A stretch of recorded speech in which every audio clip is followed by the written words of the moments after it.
Рамазан айында мұсылман үшін ең маңызды амалдар рухани тазарып, сауапты көбейтуге бағытталған істер. Міне, Рамазанға ең керекті 5 амал. Бірінші, ораза ұстау. Рамазанның басты амалы таңнан кешке дейін ораза ұстау.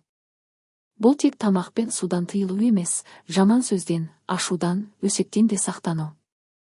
Ораза адамды сабырлы, тақуа етеді. Екінші, намазды толық әрі уақытында оқу.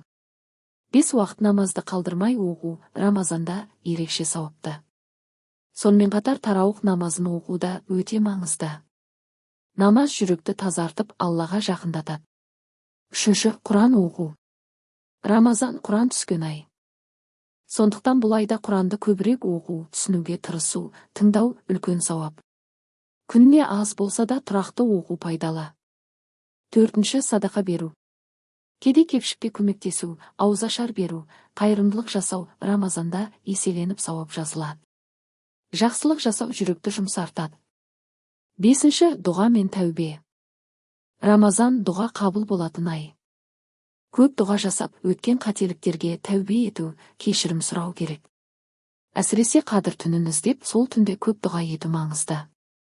Қорытынды. Рамазан тек ораза емес, толық рухани жаңару айы.